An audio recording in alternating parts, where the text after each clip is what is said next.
Iya makanya. Malah sekarang last pick-nya bisa menuju ke arah Farsha. Iya. Ini bisa ke arah Farsha Atau ataupun Novaria. Novaria sih aku lihat ya. Cuma ya udah.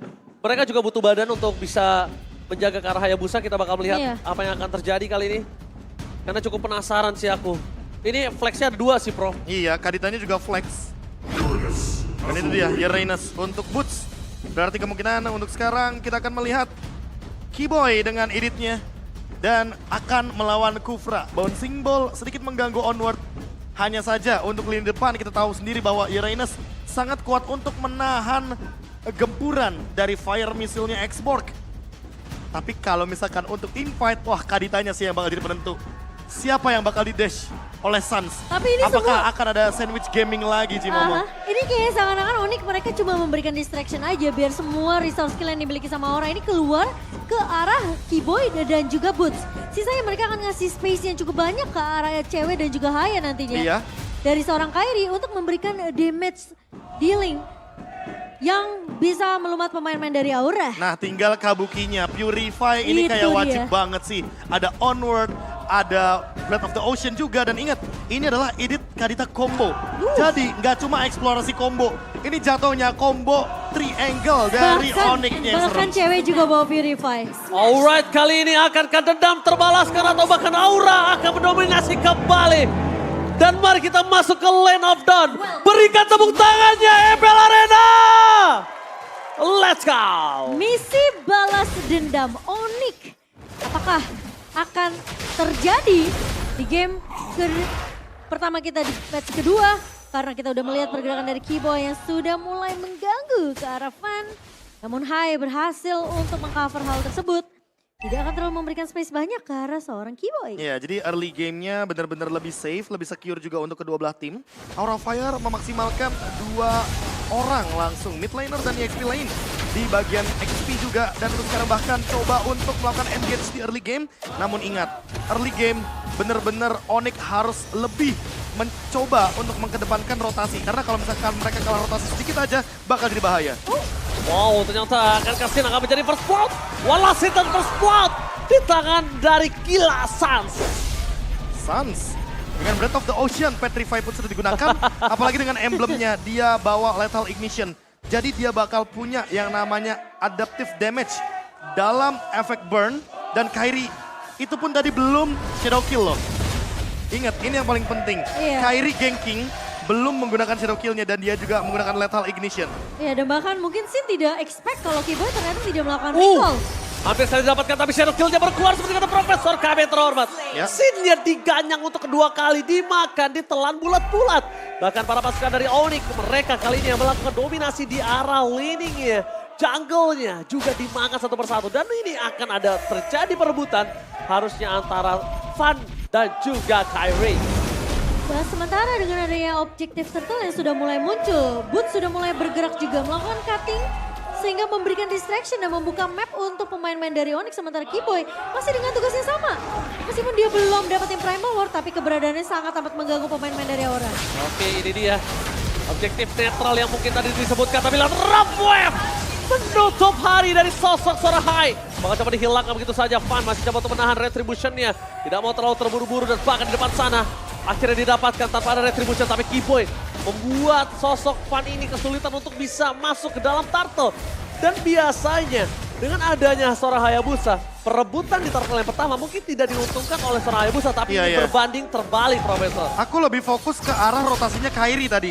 Karena Kairi kan startnya dari orange buff. Harusnya dia di menit yang kedua bakal amanin orange buff duluan. Tapi enggak, dia orange buff-nya didiemin dulu, dia ambil purple buff-nya. Dibandingkan Fan nanti tiba-tiba ngelakuin rotasi untuk melakukan invasi jungle. Dan dia sekarang purple buff-nya tetap aman. Oke, tapi lihat Fan masih mau lebih. Mundur ke arah belakang, tidak ada puncher kali ini di arah top lane. Kairi menggerogoti para pasukan dari Aura Fire. Lihat, ini permainan Kairi early game-nya. Dia tahu dia akan kalah dengan power of Lancelot. Jadi dia benar-benar mainin power of King-King-nya, Profesor. Dan bahkan mirroring yang nggak lepas sama sekali. Lihat yang dilakukan sama Suns dan juga Keyboy. Dia benar-benar membuka informasi di mana Fan berada. Dan ini sekarang benar-benar jadi ketutup. Fan nggak bisa ngelakuin invasi, levelnya ketinggalan. Dan kalau kita lihat dari Kabuki, dia yang akan jadi next target seharusnya, Momo. Iya, tapi Kiboy Oke, langsung coba dipaksa.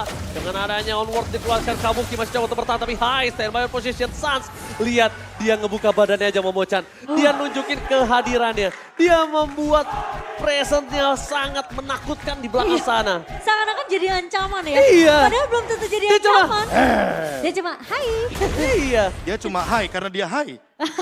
Salah dong. Ya mau bagaimanapun sekarang mirrornya benar-benar terjadi dan Fan Iya. mau nggak mau dia retributionnya bahkan digunakan sebelum team fight terjadi Cimomo. Karena inilah pressure, penekanan dari segi area jungle karena scene-nya udah benar-benar dihancurkan dari awal. Screening yang dilakukan sama Onyx ya, aku bisa bilang mereka benar-benar nggak kasih space sama sekali dan bahkan Aura nggak bisa terlalu berbuat banyak karena kalau mereka overcommit pun mereka terlalu mungkin bisa dibilang terlalu mengambil keputusan yang salah, terlalu memaksakan team fight atau skirmish.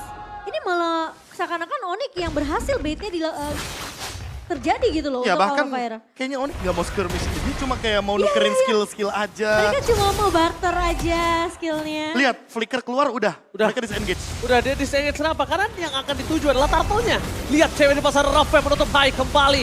Masih coba bisa selamat tapi nampaknya tidak terlalu lama. Saat kali ini terperangkap. Masih ada Rafe-nya. Tapi adu retribusi akan coba terjadi. Kiboy standby on position. Para pasukan dari Onyx masuk dengan adanya Coach Zero. Depan. Fun berhasil take over retribution atas seorang Kyrie. Tapi di sana para pasukan dari Onyx seperti biasa. Mereka akan menukar trade. Boots masuk ke dalam. Aran, where are you going? Bertahan begitu saja tapi tidak terlalu lama karena cewek masih masuk lebih dalam dan Suns is coming. Lihat, Rika dikeluarkan Suns. Mereka selalu ketika pertukaran objektif tidak berhasil, mereka mau trading yang lebih. Point kill, mereka nggak mau pulang dengan tangan kosong. Dan kayaknya aku udah mulai mengerti kenapa dari tadi Kyrie rotasinya ke arah X-Lane. Karena dia mau menangin match up X-Lane-nya dulu, baru Boots-nya rotasi. Oke, tapi di sana lihat Shadow Kill. Dibalas dengan Shadow Kill dan Sin masih bisa menyelamatkan dirinya.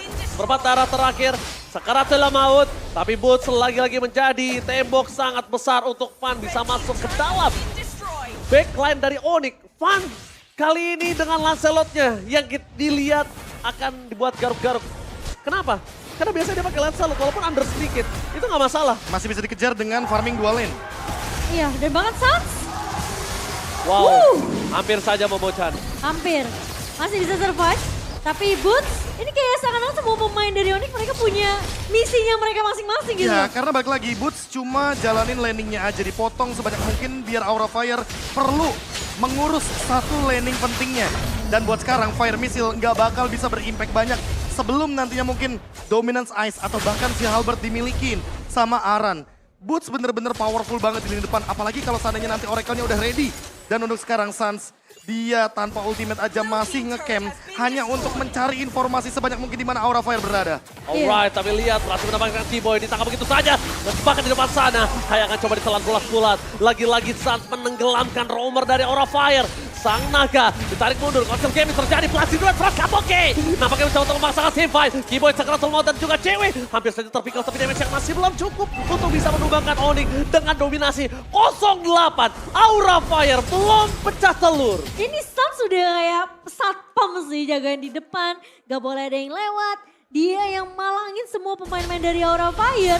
Dan bahkan kita ngelihat Suns aja nggak terlalu yang overcommit juga, Be. Iya, tapi kalau aku mungkin sedikit melihat tadi item pemilihannya dari Aran, first itemnya langsung menuju ke Ice Queen One. Entah kenapa di sini yang dibutuhkan sama Aran adalah satu buah si Halberd dan dodge yang begitu indah dari Kiboy. Dengan onwardnya dia menghindari satu gerakan Tyrant Rage yang begitu mematikan. Iya, padahal mereka butuh gimana cara memotong regen dari seorang Boots. Oke, kembali Fan take over Turtle, tapi memang itu jawabannya. Dengan satu poin kill atas Kiboy. Para pasukan dari Onyx mereka tidak bisa melakukan trading lebih. Tidak ada Kiboy di sana. Tidak ada poin kill yang didapatkan lebih dari Hai dan juga Aran. Tapi dibalik itu sebuah shadow kill. Untungnya masih terbagi dua dengan adanya orange buff. Karena kalau tidak, Fan bisa termakan, Momo-chan. Iya, akhirnya pecah telur juga berkat satu poin kill yang didapatkan Fan ke arah seorang Kiboy. Ya, tapi kalau misalkan tadi pas lagi Turtle, aku malah fokusnya dari killnya Boots ke arah Aran. Itu yang tadi aku sempat mention, Cimomo. Bahwa dia perlu banget untuk menghentikan regen HP dari Uranusnya. Masalahnya dia lebih berfokus untuk gimana ngasih slow effect Iya, slow dengan adanya Fire Missile. Padahal kita tahu Boots dari Uranus dari seorang Boots ini udah level 10, udah makanin banyak banget landing. Dan bahkan dengan adanya pasif yang dapetin sama Boots, dia kan pede banget untuk jadi sandbag buat pemain-pemain Onyx. Ya ini bakal bener-bener stack 20 maksimal untuk Uranusnya. Betul. Gak bakal bisa kepotong pakai efek life drain. Dan untuk sekarang dari komposisi item atau komponen itemnya Aura Fire masih terlalu jauh untuk mendapatkan Dominance Ice. Even itu High. High sendiri fokusnya ke Silent Rope. Karena memang Suns 305 dia bebas banget untuk mendeliver damage ke siapapun. Mau itu frontliner, mau itu backliner, apalagi backliner ya. Langsung di Petrify bisa hilang. Bener, kalau menurut aku sih sebenarnya cukup masuk akal ya untuk Hai sendiri bikin ke arah Silent Rope terlebih dahulu. Tapi parah. Tapi nampaknya di sana ada Kabuki di belakang akan coba ditunggu oleh Sasten, berhasil mendapatkan Aran. Tyron Rage gagal, Petrify Saturday. Langsung ada Rebel One, tapi cewek, one last hit, Kabuki. Classic duetnya gagal mendapatkan cewek. Out of nowhere, Flicker telah digunakan. Kali ini tidak ada Shadow Kill kembali. Tapi Fan masih coba untuk berdansa. Fan versus everybody. Mampukah dia kabur dari jeratan Sang Raja Langit? Sementara Boots tidak akan memberikan kesempatan begitu banyak ke arah Fan, masih ada Fan. puncture. Lihat dia benar-benar bermain dengan puncture-nya dan Gila. gak masalah untuk Fan karena balik lagi secara level dia masih keep up. Dia bahkan hanya satu kali tumbang dan buat sekarang Kairi yang mungkin akan berfokus untuk Lord-nya. Oh my god. Bahkan dia tetap tahan retribution-nya. What a play from Fan dalam under kondisi seperti ini dan dia masih coba hampir men-take over Lord. Kita harus akui permainan dari Fan ini harus benar-benar dibekuk dan akhirnya Fan dipanis. Karena para pasukan dari Aura Fire pun gak bisa menjemput. Gak ada coverisasi Momo-chan. Wah. Fan, dia bermain seorang diri. Dia mencoba untuk sebenarnya melakukan kontes tadi, tapi karena dia tahu udah terlalu terlambat untuk seorang Fan memencet retribution, mau nggak mau dia harus mundur. Ya mau bagaimanapun inilah dia hero power dari Fan slotnya sendiri. Iya. Dan untuk sekarang dia yang dapetin point kill, hampir dapetin Lord tapi memang secara paksa. Karena mau nggak mau Onyx bakal punish balik ketika nggak ada puncture untuk Lancelot-nya. Iya. Alright, tapi kali ini Keyboy gagal mendapatkan Aran. Di balik itu semua para pasukan dari Onyx mereka mencoba untuk merobohkan best turret satu persatu. Dengan kesabaran yang mereka miliki dan bahkan Keyboy harus diingat Momo-chan, dia punya flicker. Iya, punya flicker, punya immortal bahkan, Ji. Jadi ketika dia tumbang terkena turret damage, aku rasa itu bukan jadi satu masalah. Karena damage-nya tentunya akan dibantu dengan adanya keberadaan dari Suns, Kairi dan juga cewek. Oke, Purify Gaming telah dikeluarkan. Aran menjadi korban. Akan coba dikeluarkan gara-gara tapi lihat Sin yang menjadi target utama lagi. Lihat Sin udah dimakan 3 kali. Benar-benar menjadi target utama dari para pasukan Aura Fire. Kalau mereka mau mengincar, mereka selalu mengincar Sin. Tapi kenapa Hai yang lebih banyak tumbangnya? Karena Hai yang datang. Jadi mereka akan makan Hai dan juga makan Sin. Mereka tidak harus fokus ke Aran. Gak usah capek-capek makan Kabuki, cari Fan. Tapi gimana caranya? Mereka nggak punya frontliner dan juga adanya magical damage. Aran cuma dengan adanya Blast Insanity tidak bisa membuat apapun. Shadow Kill akan terjadi. Menuju ke arah belakang. Kehilangan Hai. Dan bahkan hampir kehilangan Kabuki juga. Para pasukan Onyx mereka bermain di dalam base turret dari Aura Fire. Iya, dan bahkan lihat Suns. Begitu percaya diri dengan keunggulan yang dibawakan oleh Onyx. 11.000 net worth perbedaan, Be. Wah Di ini match ke-12. bakal ditabrak terus sih karena untuk sekarang Onyx mereka hanya bisa melakukan engage.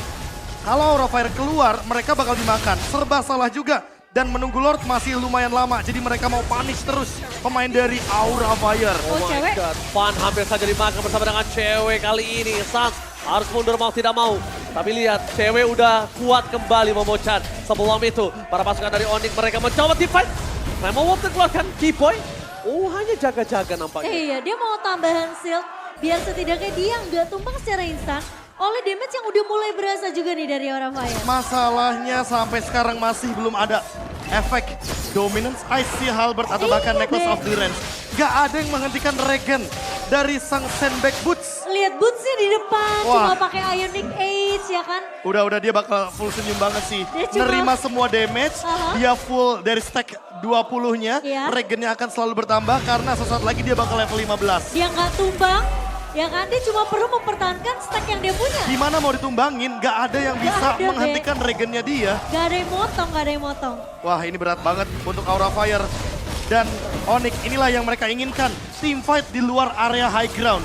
Daripada ambil resiko, mereka bakal all in di sini. Tapi Oke, Hai, lihat di depan sana bakal coba dimakan. High Immortality yang pecah, tapi Boots Sony ngatsin lagi-lagi gak bisa deliver damage. Rough wave-nya, kedua belah pihak untuk defensif. Tapi Fan masih bertahan. Aran Piragara Armor-nya sudah pecah. Masih ada Immortality tapi itu tidak akan cukup. Tapi Fan what are you doing? Masuk terlalu dalam dan dia akan coba di-commit untuk Petrify. Gak berhasil mendapatkan fun dan bahkan blazing red from Kabuki. Mencoba untuk menutup cewek dan one last hit. Kabuki ter-take down. Di belakang sana ada Katina suara Kyrie. Wipe out. Sang Raja Langit berhasil menarik mundur dan menjatuhkan Aura Fire dari langitnya. Aura Fire yang apinya begitu mudah untuk dipadamkan di game yang pertama oleh Sang Landak.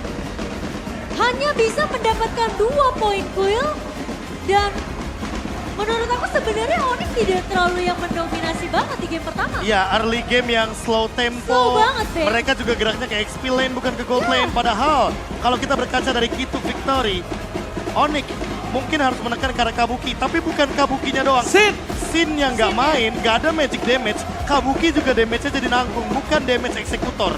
Wah, ini mereka